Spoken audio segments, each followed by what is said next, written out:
Twin suns burned over the desert market of Vorga, a dusty world on the edge of nowhere. Captain Rafe Hale walked slowly through the narrow paths between the stalls, his boots kicking up small clouds of red sand. He had come here for peace, a place where no one knew his name, no one remembered the wars he fought, and no one cared about the ghosts that followed him.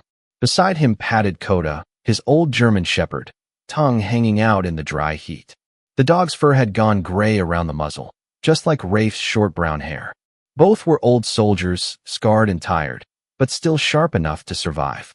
The market was alive with noise. Alien traders shouted in strange languages. The smell of oil, spice, and sweat filled the air. It wasn't beautiful, but it was far away from everything that used to matter, and that was enough for Rafe.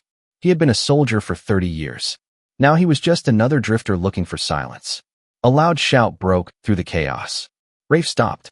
Coda growled, ears perked. The sound came from a few stalls ahead. A thick, wet noise followed by a sharp cry. Rafe pushed through the crowd and saw it. A huge alien merchant with orange, lumpy skin was beating something, or someone, on the ground. Useless thing. The creature barked in broken standard, raising a heavy hand again. No talk. No work. Waste of food. The thing on the ground was not a thing at all. It was a young woman. Thin, fragile-looking, her body covered in torn rags. Her skin had a faint blue glow under the dust, and her silver hair stuck to her face where sweat and dirt mixed. She didn't cry out this time.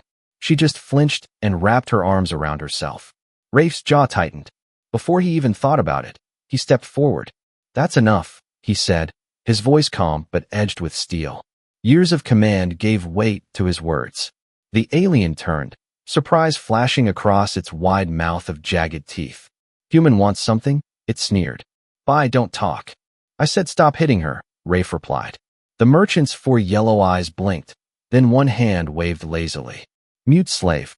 No speak, no bring. Cheap. You want her? 10 credits. Coda barked once, sharp and loud. The merchant flinched. Rafe's voice dropped lower. 5. 8. 5, Rafe said again. "And I don't report you for trafficking." The alien's eyes narrowed. Then it laughed, a horrible gurgling sound. "Fine. 5.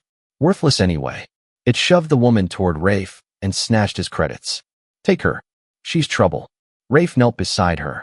"You're safe now," he said softly. "No one's going to hurt you." The woman trembled but didn't move.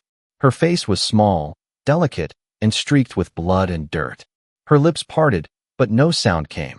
"It's all right," he said again, reaching out a hand. "Come on." That was when it happened. Her eyes snapped upward, bright violet, wide with pure terror. She looked past him, not at him. And then, with a voice that was raw and broken but strong enough to slice through the noise of the market, she shouted one word. "Run!" Rafe spun around. At the far end of the market, shapes were moving fast through the haze. Tall armored figures, their armor crimson and black, their weapons already raised.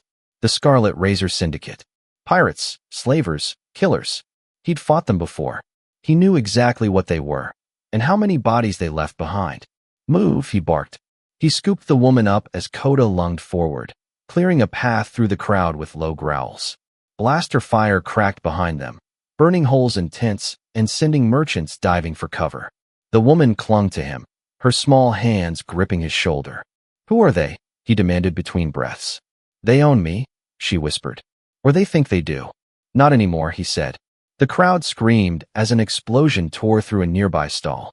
Heat slammed against his back. Rafe ducked low and ran faster, weaving between collapsing canopies and overturned crates. His ship wasn't far. If they could just reach it. Another blast shook the ground, and sand rained down from above. "This way," he shouted, darting down a narrow passage. Coda ran ahead, his training kicking in, scouting the path. Behind them, the Crimson soldiers shouted orders in their guttural tongue. They burst from the alley onto the loading docks. There, through the shimmering air, Rafe saw the familiar outline of his ship, the Nomad's Grace. Old, scratched, but fast. His heart hammered. He had no idea who this woman was, or why the most dangerous syndicate in this sector wanted her so badly. But she had looked him in the eyes and screamed for him to run, and he wasn't about to ignore that. "Hold on," he muttered as they sprinted for the ship. The sound of blaster fire followed. The air outside the market was thick with heat and panic. Smoke rolled across the street like low fog, glowing orange in the twin suns.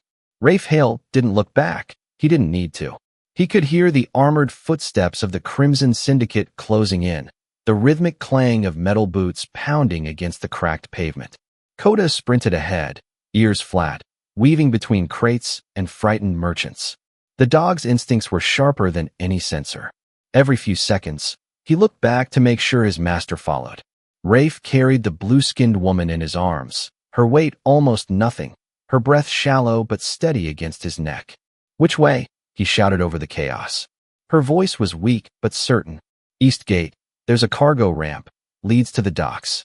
Rafe nodded once, trusting her. Trust came easy in battle.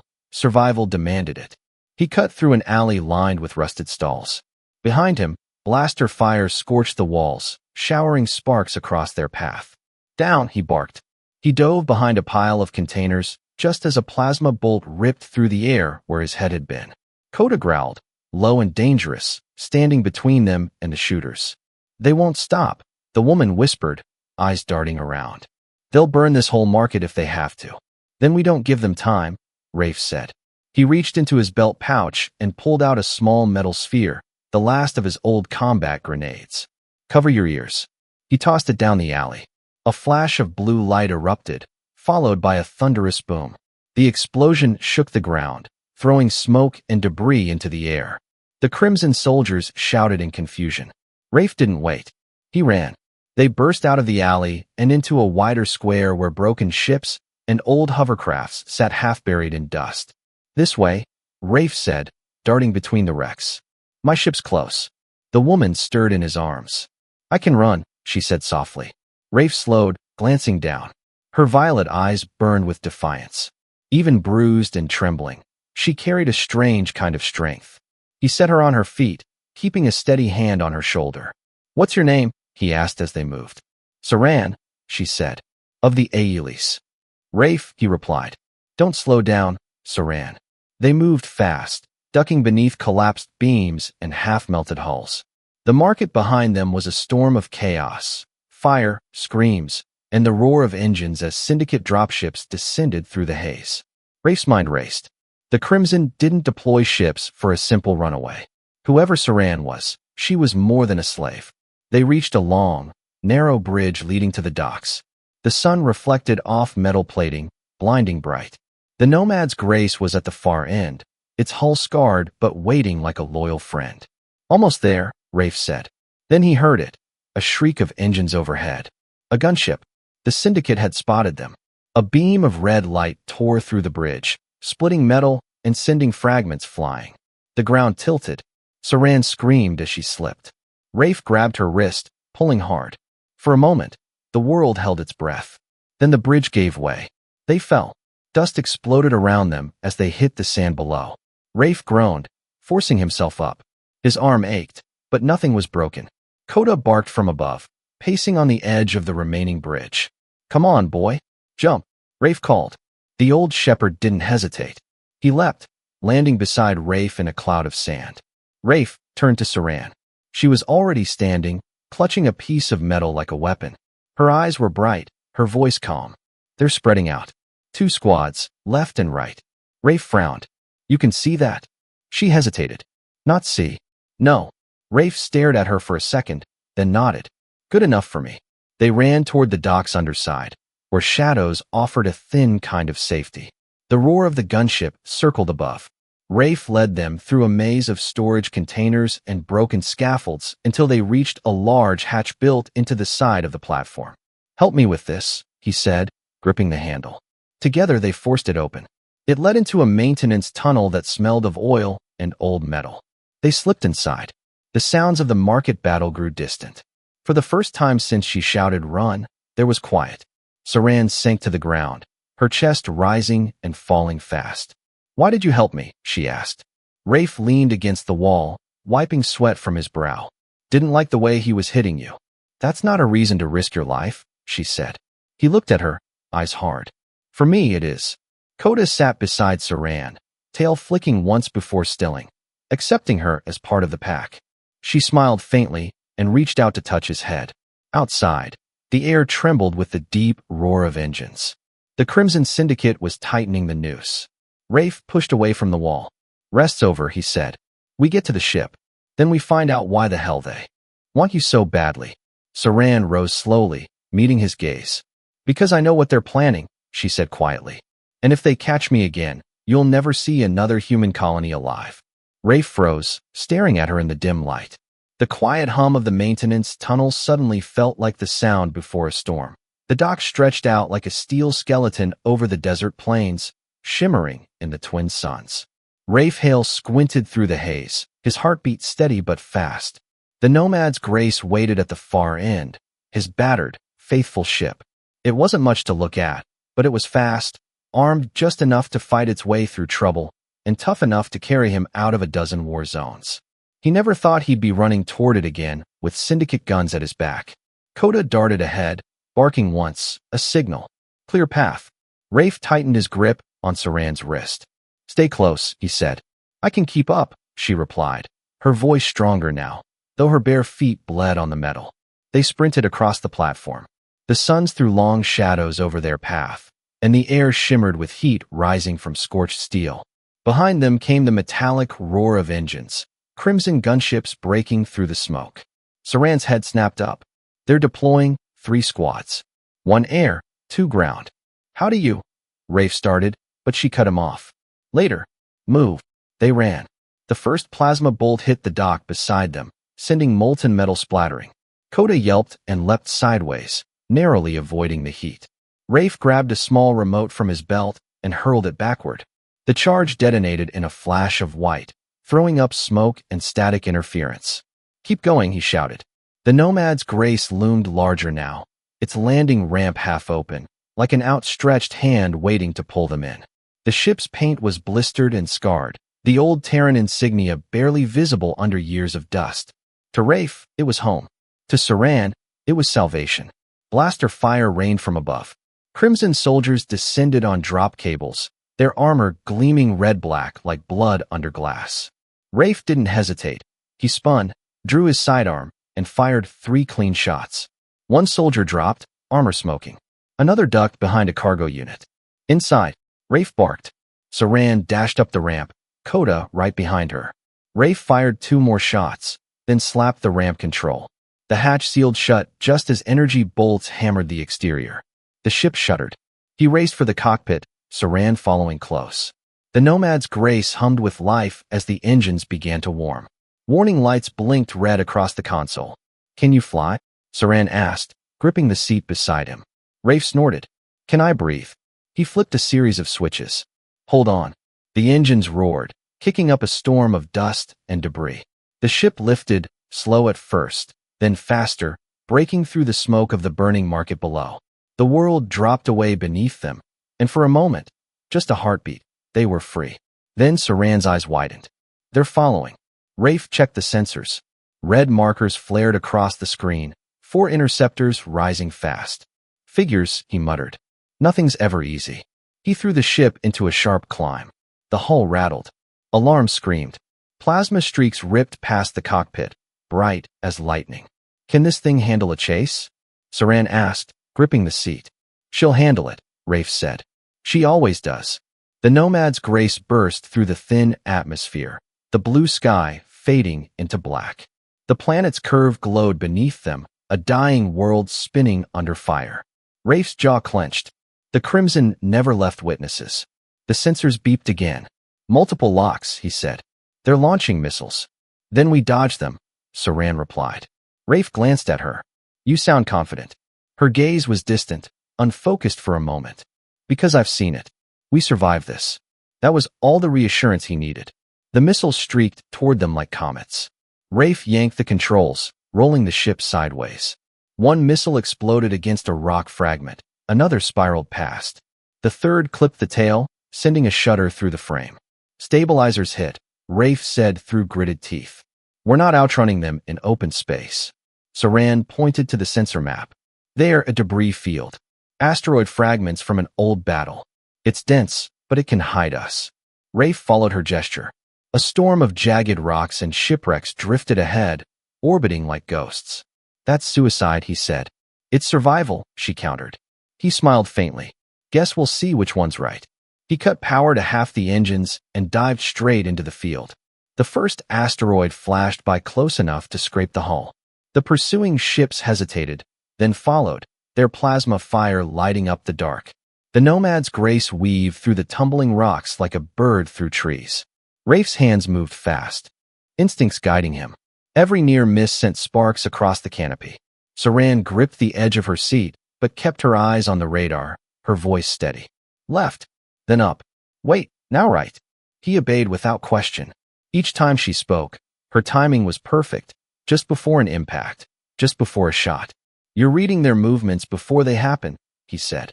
It's what they used me for, she whispered. To see outcomes. To plan death. Then today, you plan survival, Rafe replied. A burst of light filled the cockpit as one of the Crimson fighters clipped a spinning wreck and exploded. Debris slammed into another, sending it spiraling into a nearby rock. 2 down. 2 left, Rafe muttered. We can lose them. Not yet, Saran warned. They'll flank. They know this pattern. Rafe frowned. Then we changed the pattern. He cut the engines suddenly, letting the ship drift silent between 2 massive asteroids. The remaining fighters overshot, scanning for targets. Rafe waited. Heartbeat, 2, 3, and then slammed the throttle. The Nomad's grace surged upward, behind them. He fired both plasma cannons. Twin blasts struck the lead fighter, ripping it apart. The last Crimson ship veered off, retreating toward open space. Silence filled the cockpit except for the hum of the engines and Koda's low panting behind them. Saran leaned back, trembling slightly. We made it. For now, Rafe said. But they'll be back with more. She turned to look at him, her eyes shining faintly in the dim light. You didn't have to help me, she whispered. But you did. Rafe stared ahead at the drifting wreckage and stars beyond. I stopped fighting wars years ago, he said quietly. Guess the universe didn't stop sending them. Saran smiled softly. Then maybe it sent you for this one. Outside the viewport, a field of cold asteroids shimmered like floating tombs. Beyond them, the void stretched infinite, and somewhere in that darkness, the Crimson Syndicate regrouped, hungry for blood. The chase was over. The war was only beginning. Silence filled the cockpit, broken only by the soft hum of the ship's engines. The Nomad's grace drifted within the cold shelter of the asteroid field, hidden among giant slabs of rock that moved slowly like ancient beasts asleep in the dark. The battle was over, for now, but Rafe Hale knew quiet like this never lasted long. He sat in the pilot's seat, eyes fixed on the scanner. No movement, he muttered. They've pulled back. Saran sat beside him, her silver hair catching the dim blue light of the console. Her hands were folded tightly in her lap, knuckles pale. Koda rested near her feet, tail twitching as if even the dog could sense the tension still coiled in the air. Rafe finally exhaled. You all right? I should be, she said softly. You saved me. Again. He glanced at her. You did your share. If you hadn't guided me through that mess, we'd be stardust right now. A faint smile touched her lips. I didn't guide. I saw. The future flickers sometimes, like reflections in broken glass. I only caught the ones that let us out alive. Rafe leaned back in his chair, studying her. You said they used you for that, your ability to see possibilities. Her expression darkened. The Crimson call it harvesting sight. They take my people when we're young. They train us to look ahead and punish us when we see something they don't like. Rafe's hands clenched into fists. How long were you with them? 2 cycles, she whispered. Long enough to watch my people die every day in my mind before they ever did in reality. The quiet after her words was heavy. Rafe stared out the viewport, watching 2 asteroids drift past each other in slow, silent collision. He broke the stillness first. They won't stop looking for you. Not after that stunt we pulled. I know, she said. They want what's in my head. They think they own it. Her violet eyes turned toward him. But I saw something different this time. I saw you. He frowned slightly. Me? When you bought me, she said, her voice trembling but firm. I saw the moment stretch. I saw 1,000 versions of what could happen next. Most ended with me dead. But one was brighter. You were in it. You helped me escape. You were the thread that changed everything. Rafe looked away, jaw tight. He didn't believe in fate. Never had. But something in her tone, something raw and certain, made him hesitate. Maybe I was just the idiot who couldn't walk past someone being beaten, he said. Maybe, she replied, her eyes softening. Or maybe you were meant to be there. The ship creaked as a small rock brushed its hull. Rafe stood. We can't stay here long. If they track our energy signature, we're dead. He checked the navigation logs. Nearest safe system is 3 jumps out. But the drive's overheating. We'll need to patch the coolant lines first. Saran rose too, steadying herself on the console. I can help. He raised an eyebrow. You know engines? She smiled faintly. Not engines. But I see how things connect. Sometimes that helps. They moved together to the rear of the ship, where the corridor lights flickered weakly. The Nomad's grace was old, rusted panels, exposed wires, patched plating, but she was loyal. Rafe knelt beside the hyperdrive housing and pulled open a maintenance panel. Steam hissed out, fogging the air. He grunted. Coolant pressures dropped again. Hand me the stabilizer clamp. Saran crouched beside him, handing over tools with careful precision. You fix this yourself? Always, Rafe said. Don't trust mechanics on the frontier. They either rob you or sell you out. A small laugh escaped her. You sound like someone who's been burned before. More times than I can count. He tightened a bolt, then glanced at her. Why risk it? You could have run from me the moment we reached the ship. Because you didn't treat me like property, she said simply. And because I saw what's coming. For your kind, for mine. If the Crimson succeed, they'll use our site to strike before your people can even react. Rafe paused, the wrench still in his hand. You mean an invasion? Not yet, she said. But soon. They've been preparing for years. Mapping futures, manipulating trade wars, spreading chaos where it benefits them. The Crimson Syndicate isn't just a gang anymore. They're building an empire. Rafe stood slowly, the weight of her words sinking in. Then we'll need more than one ship to stop them. Her gaze lifted to meet his. You can't fight them alone. He smiled grimly. You'd be surprised what a human can do when someone says that. For a moment, neither spoke. The soft hum of the ship filled the silence. Saran looked down, her voice barely a whisper. Do you ever stop running, Rafe? He hesitated. Only long enough to find another reason to start again. Coda padded into the room, tail wagging once before curling up near their feet. Rafe reached down, scratching the dog's fur absently. Saran leaned against the bulkhead, exhaustion softening her features. You fight like someone who's lost too much. I've lost plenty, Rafe said quietly. But I've still got my pulse. And now, apparently, a psychic fugitive. She smiled, faint and genuine. You could leave me somewhere safe. Not my style, he said. Besides, you still owe me 5 credits. She laughed, a small sound, but bright against the hum of the engines. Rafe found himself smiling despite the chaos that still waited beyond the asteroids. Somewhere out there, the Crimson regrouped. Somewhere out there, war was coming. But for this one fragile moment, hidden in the shadows of the void, the soldier, the seer, and the loyal old dog shared a rare quiet. Before the storm returned to find them, the stars were cold, sharp, and endless. The Nomad's grace floated through them like a wounded bird, its engines flickering faintly against the dark. The repairs had held, but barely. Rafe Hale knew that if the Crimson found them again, they wouldn't last another fight.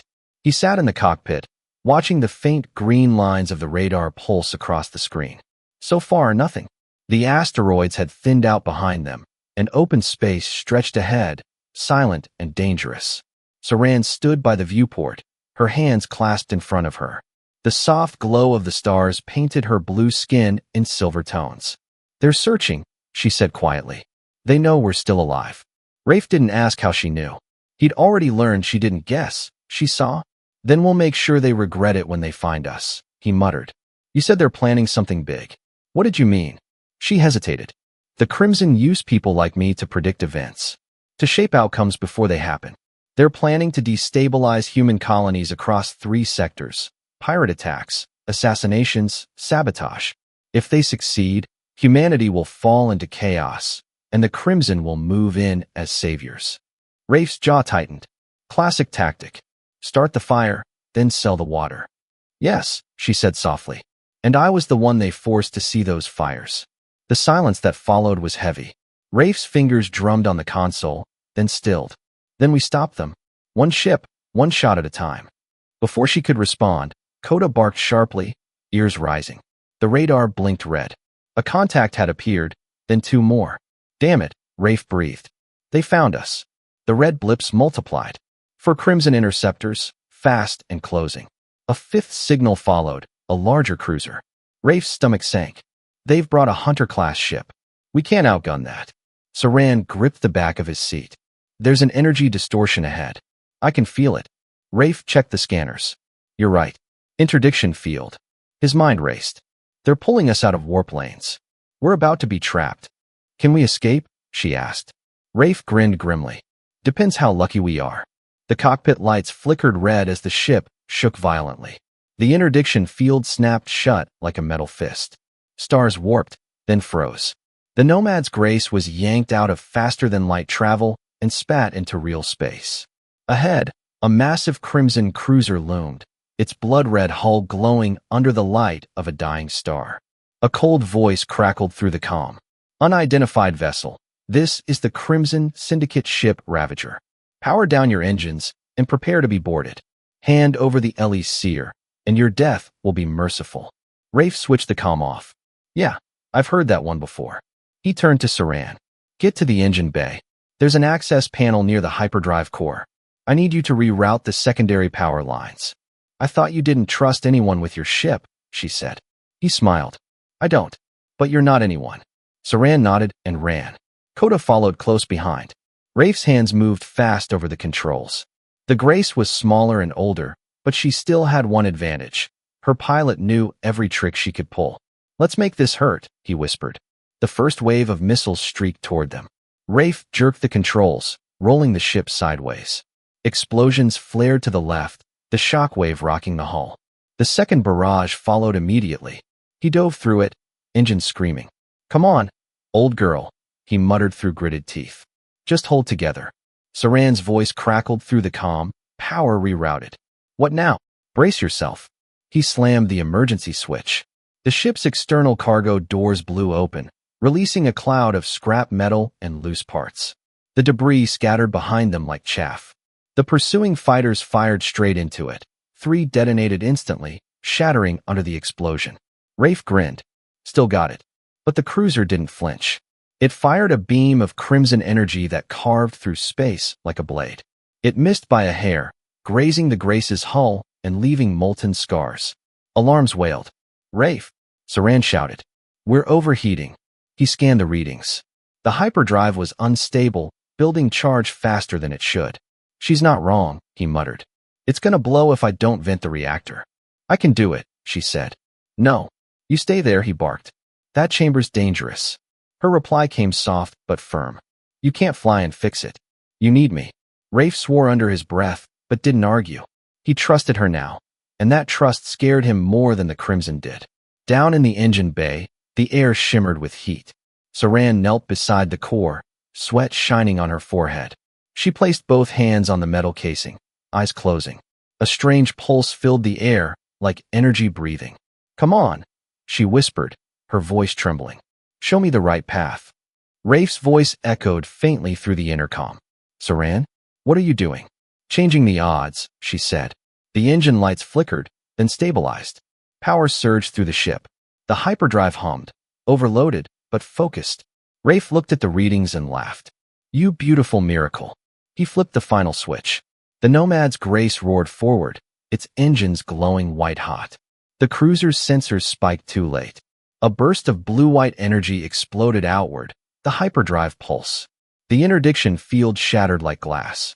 The Grace vanished into hyperspace, leaving behind the wreckage of the Crimson's pride and power. In the silence that followed, Rafe slumped back in his seat, heart pounding. You still with me, Saran? Her voice came through, weak but alive. Still here. He smiled, exhaustion softening his face. Next time you want to change the odds, remind me to pray first. In the engine room, Saran leaned against the wall, her skin faintly glowing under the flickering lights. Prayer wasn't necessary, she murmured. You were enough. The stars stretched again, swallowing them whole. Behind them, the Ravager burned, a red wound in the void. Ahead, hyperspace shimmered with endless possibilities. But deep in Rafe's gut, he knew this wasn't victory. It was just the start of something bigger, something darker. And for the first time in years, he was ready for it. Hyperspace glowed like liquid lightning beyond the Nomad's grace. Streams of blue energy streaked across the viewport, twisting around the ship like rivers of time itself. Inside the cockpit, everything hummed with quiet tension. Systems flickered in warning. The hull creaked. The hyperdrive had saved them, but at a cost. Rafe Hale rubbed his forehead and stared at the readouts. Cores fried, he muttered. We burned the coils straight through. That jump was our last. Saran sat beside him, pale and weak, her eyes half closed. The faint silver light beneath her skin pulsed irregularly. We made it, she whispered. That's what matters. Coda rested between them, head on his paws. Even he seemed drained by the chaos of the past hours. Yeah, Rafe said softly. We made it. But where the hell are we? He tapped the console. The navigation system stuttered, then displayed a faint holographic projection, an unfamiliar star, yellow and warm, surrounded by 7 planets. He zoomed in on the third.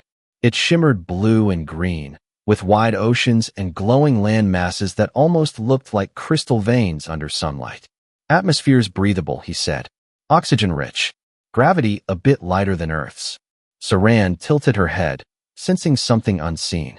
It's not empty, she said slowly. There's life. Cities. And something else familiar. Familiar how? Her expression tightened. My people. The Aeolis. They're there. Rafe froze. You're sure? I can feel them, she said, pressing a hand to her temple. Not many, but enough. Survivors. Maybe refugees. He looked at the blue-green world again. Then that's where we're going. She smiled faintly. You don't even know what's down there. He smirked. That never stopped me before. The Nomad's grace dropped out of hyperspace with a violent shudder. The view outside shifted to a brilliant tapestry of color. The new world stretched beneath them, clouds swirling over vast shining forests and oceans that reflected the sunlight like polished glass. But there was something different about the cities. They weren't built, they grew. Towering structures of translucent crystal rose from the land like living sculptures, linked by bridges of light. The entire planet seemed alive, humming faintly through the ship's sensors. Beautiful, Rafe whispered. Home, Saran murmured. A voice suddenly broke through the calm. Calm, melodic, and unmistakably intelligent. Unidentified vessel, you are entering Lorathian space. Your ship registers heavy damage. Do you require assistance? Rafe blinked in surprise. Their speaking standard. Saran's eyes widened. The Lorati, ancient allies of the Aeolis. They're peaceful and brilliant. If anyone can help us, it's them. Rafe keyed the comm. Lorati control. This is Captain Rafe Hale of the Terran vessel Nomad's Grace. We've taken heavy damage and require emergency landing clearance. Coordinates transmitting. The voice replied politely. We will guide you to a safe platform. The transmission ended. Rafe turned to Saran with a faint grin. Well, that was easy.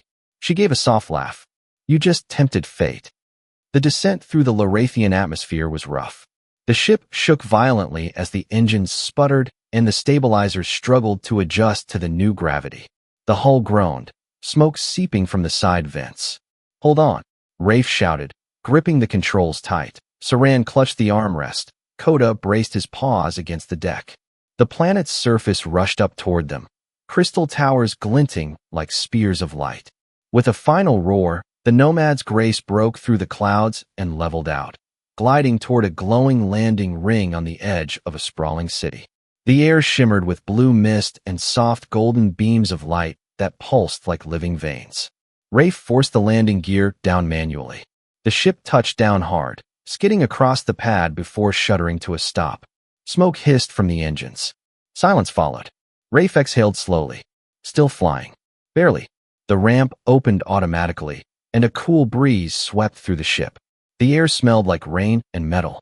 Outside stood a group of tall, elegant beings with smooth, glass-like skin that shimmered faintly in hues of green and gold. Their eyes were large and calm, filled with intelligence. One stepped forward, bowing slightly. Welcome to Lorith, he said in perfect standard. I am Thalen, Chief Envoy of the High Council. You carry a guest of great importance. Saran's eyes widened. You know who I am?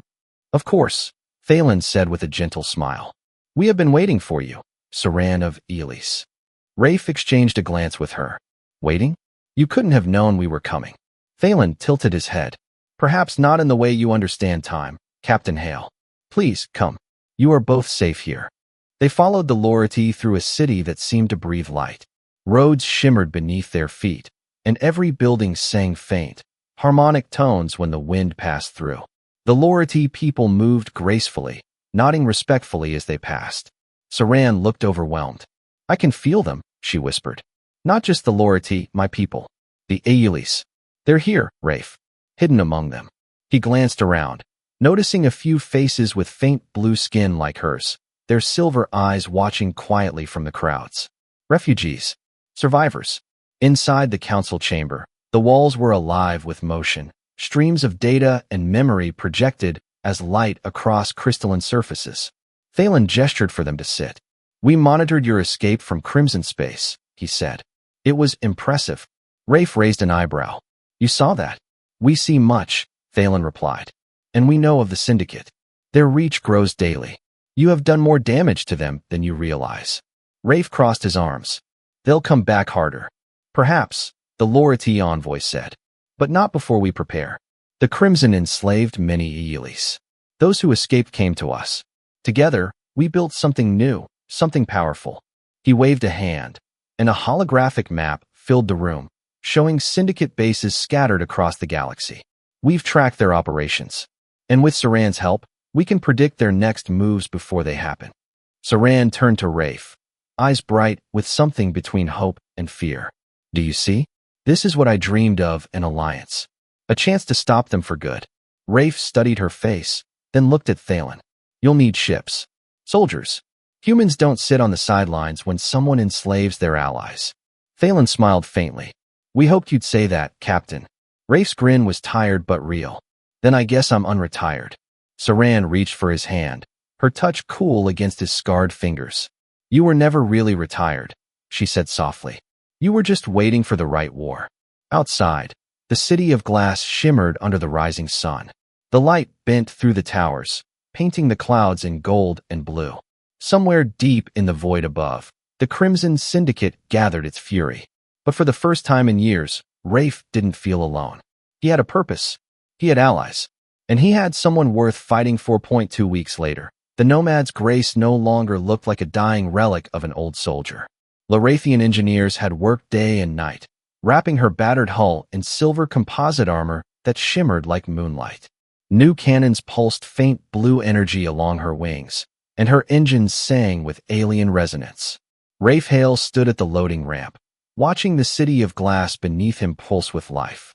This world, Lorith, had become a beacon, a last hope. Human ships had already begun to arrive, sleek war frigates bearing the Terran defense insignia.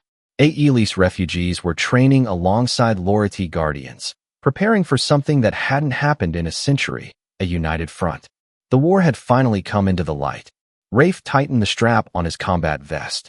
You sure about this, Saran? Saran stood across from him, dressed in smooth Lorathian armor that glowed faintly with her heartbeat. The silver veins of her suit pulsed in rhythm with her breathing. Her violet eyes were clear, strong, but he saw the weight behind them. I've seen this battle 1,000 times, she said. In most futures, I don't survive it. In a few, we win. Rafe smiled faintly. Then we'll take one of those few. Coda barked once, tail wagging, a soldier's salute. Outside the hangar, fleets gathered. Human destroyers glided beside Lorathian crystalline carriers. Each ship bore the same symbol, an intertwined sun and star, the mark of their new alliance. And at the center of it all waited the Crimson Syndicate. Their fleet hung in orbit over Helion Prime, red and black ships blotting out the stars like a spreading wound. The mission was simple: strike the Syndicate's central node, destroy their command core, and free the enslaved Elysiers once and for all. Simple, but suicidal. The Nomad's grace broke from Loritha's atmosphere with a thunderous roar. Rafe sat at the helm, every muscle alive with focus. Saran sat beside him, eyes closed, her hands resting on the glowing surface of the co-pilot's console. I can feel them, she whispered. My people, they're afraid. Then let's give them something to hope for, Rafe said. The fleet leapt to warp in a blaze of blue light. In seconds, the stars stretched and then snapped back, revealing the burning world of Halion Prime ahead.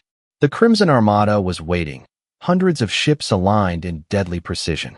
"Brace yourselves," Rafe growled. They knew we were coming. The comms erupted with chatter. Human captains shouting orders, Lorathian commanders coordinating strikes. And through it all, Saran's voice cutting clear. "Left flank now? Redirect power to shields. 3 seconds, fire." Rafe obeyed without hesitation. Her visions turned chaos into coordination. Under her guidance, their ships danced between enemy fire like predators in perfect sync. Plasma beams cut through the void, shredding Crimson fighters.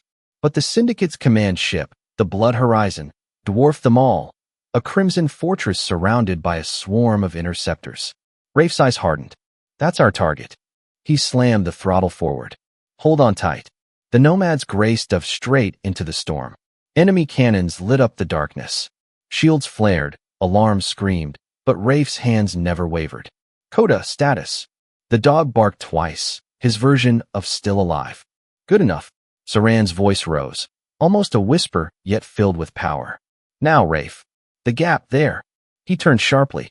A narrow opening appeared between the cruisers, seconds before they collided and exploded.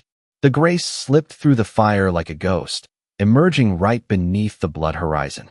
"Target locked," Rafe muttered. "Let's give them something to remember." He fired all cannons at once. The Grace shook as blue plasma tore through the Crimson flagship's armor, blasting holes along its underbelly. Explosions rippled through its hull, but the retaliation was instant. A massive energy beam struck them, throwing the Grace into a violent spin. Alarms blared, smoke filled the cockpit. Rafe slammed against the controls. "Engines down. We're hit." Saran's eyes glowed brighter. "No, not yet. There's one more path." "What path?" he shouted. She reached out, pressing her glowing hand against the console. The ship's systems pulsed, responding to her touch as if alive. "Through me." Rafe's breath caught. "Saran, you can't." "I can." Her voice trembled but didn't break. "The hyperdrive still has residual energy. I can focus it, turn it inward." One jump, right into their core. He stared at her, realizing what she meant. "You'll burn yourself out." Her smile was soft, almost peaceful. "Maybe, but they'll burn too." Rafe reached for her hand, gripping it tightly. "There's got to be another way." "There isn't," she whispered. "But you'll live. You'll lead them after this. Promise me that." He shook his head. "I'm not leaving you." Coda whined softly, as if he understood. Saran's gaze locked on Rafe's. "You were the brightest path I ever saw, Rafe Hale. Don't let it fade." Before he could stop her, she closed her eyes. Her entire body began to glow, silver light pouring from her skin. The ship trembled. The hyperdrive screamed. "Saran!" Rafe shouted. A blinding flash filled the cockpit. For an instant, the universe bent. The Nomad's Grace vanished, reappearing inside the heart of the Blood Horizon. The explosion that followed shattered the Crimson Fleet. Waves of blue energy erupted outward, tearing ships apart and scattering debris across the void. The Syndicate's command network collapsed in seconds. When the light faded, silence reigned. The battle was over. Days later, the survivors gathered on Lorith. The Crimson Syndicate was broken. The enslaved Aelis were free. But victory carried its price. Rafe stood on a balcony overlooking the glowing city, Coda sitting quietly at his side. The sun dipped below the horizon, painting the crystal towers gold. He looked down at the small silver pendant in his hand, the one Saran had worn around her neck. It shimmered faintly, as if alive. "She didn't die," a gentle voice said behind him. Thalen, the Lorathian envoy, stepped forward. "Not truly." Her energy merged with the core of the Crimson's ship. "Some of our sensors still detect her presence in the starlight." Rafe smiled faintly, though his eyes burned. "She'd like that. Always said she saw the future in the stars." Thalen nodded. "And because of her, and you, many more futures now exist." Rafe looked up at the night sky, the endless ocean of stars. Somewhere out there, a faint silver glow pulsed among them. He placed the pendant around his neck, straightened his jacket, and turned toward the city. "Come on, Coda," he said softly. "We've got work to do. There are still pieces of the Crimson out there. She'd want them gone." The dog barked once, tail wagging. The man, the dog, and the memory of a woman made of light walked together into the dawn of a new world. One where humanity and the stars would finally fight side by side. And above them, in the vast silence of space, a single thread of silver light shimmered. Watching,